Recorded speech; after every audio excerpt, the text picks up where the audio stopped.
You're 12 years old, humming to yourself in a Seoul shopping district, when a man in a designer suit taps your shoulder. Have you ever thought about being an idol? His business card gleams. Talent scout from a major agency. Your heart explodes.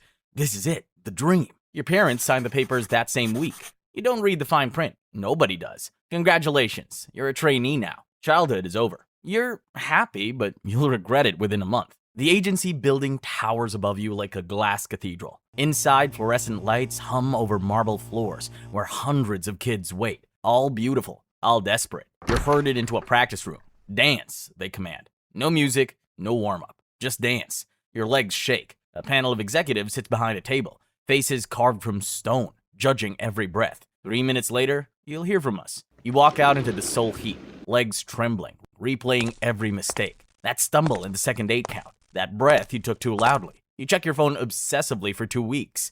Your friends text about school. You can't focus, can't eat, can't sleep. Every notification makes your heart stop. Then the call comes. You're in. Training starts Monday. You scream, you cry.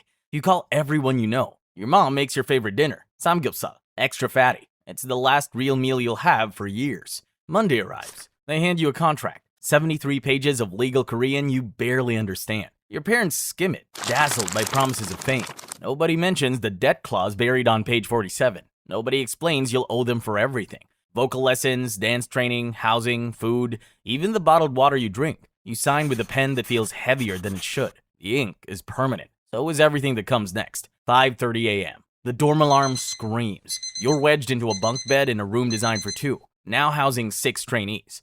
The walls are so thin you hear the girl next door crying every night. You used to ask if she was okay. Not anymore. Everyone cries here. Breakfast is 4 scrambled eggs. Plain, no salt, no oil. A manager watches you eat, counting every bite. On the wall, a chart tracks your weight. The target is brutally low for your body. And if you're over it, you skip meals. Last month, a girl fainted during practice. They carried her out and brought in her replacement by afternoon.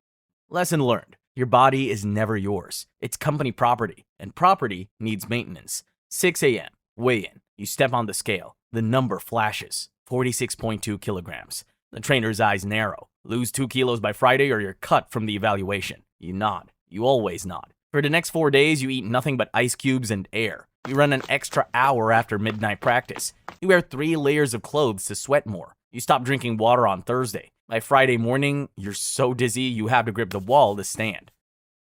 44.1 kilograms. The trainer smiles. Good girl.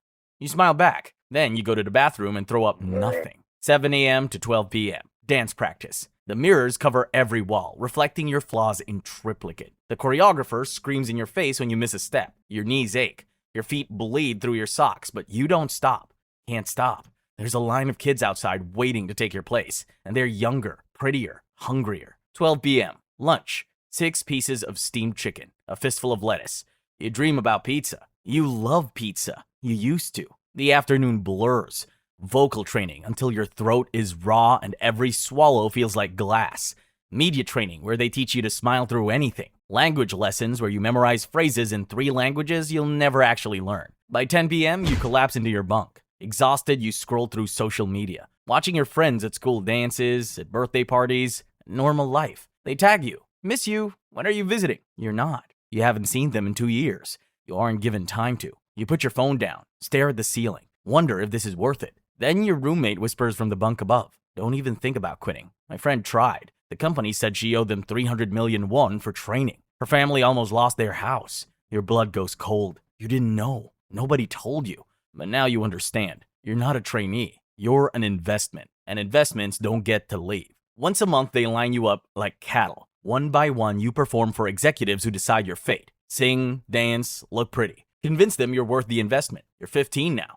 This month, they announce a surprise. We're debuting a new girl group next year. Top 5 trainees will be selected. Your heart stops. 3 years of starvation, exhaustion, debt, and there's finally a finish line in sight. But then they add, we're bringing in external auditions to fill the roster. You're competing with new talent now. Translation, you're replaceable. The new girls arrive. They're younger, prettier. Their families paid for private training. They don't have your exhaustion, your desperation. They're fresh. You're breaking. One girl is told she's not ugly, but not pretty enough. She's 14. You watch her cry in the bathroom afterwards, but you don't comfort her. Comfort is a luxury. You're competing for 5 spots in a group. she's your rival, not friend. One night you pack a bag, get as far as the dorm entrance. Then you remember, if you quit before debut, you owe the agency for all training costs, plus a penalty fee, 800 million won, over $500,000. Your parents don't have that, neither do you. You unpack your bag and go to practice. The system isn't designed to train idols, it's designed to trap them.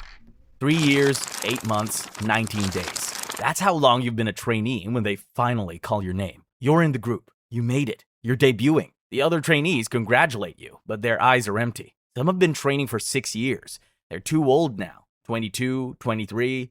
In K-pop years, that's ancient. They'll be released soon, sent home with nothing but debt and a gap where education should be. You don't think about them. You can't. You've got a week to learn 20 songs, 12 choreographies, and smile through press conferences where reporters ask if you have a boyfriend. No, you say laughing. I'm focused on my fans. It's a lie. Your contract has a dating ban, 3 years minimum. Fall in love, get caught, and you're out. Your debut showcase is in 72 hours.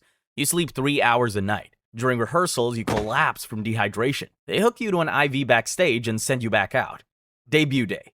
Lights, camera, 1,000 screaming fans. You bow, you perform, you smile until your face hurts. Afterwards, your manager says, "Good job. Now you just have to pay off the debt." The debt. Right, the 600 million won you've racked up. Now that you've debuted, that debt is yours to repay. Every album sold, most of the profit goes straight to the agency. You're working for free until the red number turns black. For some groups, that's 2 years. For others, it's 7 or never. 3 a.m., recording booth. You're redoing the same line for the 40th time. Your voice cracks. The producer sighs. Again. You sing it again and again and again. By dawn, your throat feels like broken glass. 6 a.m., hair and makeup. They bleach your hair for the 4th time this year. It's falling out in clumps. 8 a.m., dance practice. Your ankle is swollen. You sprained it last week and never let it heal. You pop 3 painkillers and keep dancing. 12 p.m., fan meet. 200 fans screaming, crying, wanting a piece of you. You sign albums until your hand cramps. You bow. You thank them. You mean it. But then you check your phone backstage. The comments. She looks fat. Her face is puffy. She gained weight. Disgusting. You ate a full meal yesterday. You're first in a week. And they noticed. Your manager pulls you aside. No dinner tonight. That night, you scroll through social media. Another headline. K-pop idol found dead at 27. Another suicide. Jonghyun, Suli, Gu Hara, Moonbin. The articles talk about mental health awareness for a week. Then everyone moves on. You put your phone down. You're exhausted. You're breaking, but you can't stop. And then there's footsteps in your stairwell. The calls at 3 a.m. The stranger who knew your flight number, your seat, a Sasaeng fan. They grabbed your wrist outside your dorm. Your agency filed a report. The stalker was fined 80,000 won, about $55. Then they came back. You're 21, sitting in a hospital room at 4 a.m. Your group mate is hooked to an IV. Exhaustion, the doctor says. That's code for she tried to hurt herself. The agency releases a statement. She'll return when ready. She never does. They replace her with a new girl, younger, shinier, cheaper. Nobody talks about it. You're on your 3rd album cycle. The group's starting to fracture. 1 member left. Another was caught dating, and the fans turned on her overnight. Overnight, she became the villain. The agency didn't defend her. They released her quietly and acted like she never existed. You're still here, still performing, still smiling. But the industry is already looking past you. 4th-generation idols are everywhere now. Younger, more polished, more profitable. Your last album underperformed. The company's losing interest. Your manager calls you in. We're not renewing your contract. Just like that, 7 years of training, 5 years as an idol, and it's over. You're 25. No college degree, no savings. The debt paid off, the agency says. You never saw the accounting. 5 years as an idol, and your bank account has 12 million won. About $9,000. Less than minimum wage would have earned you. The skills you have, singing, dancing, looking perfect, are only useful in an industry that's decided you're too old. What now? You're working at a coffee shop in Hongdae now. Customers sometimes recognize you. Weren't you in that group? You smile, nod, pour their latte. Late at night, you see your old music videos. That person on screen, smiling, dancing, glowing, feels like a stranger. She was a product, a fantasy for millions who never knew the girl behind the makeup. You think about the kids auditioning now, signing contracts they don't understand. You want to warn them, but you don't. They wouldn't listen anyway. You didn't. You survived. But at what cost?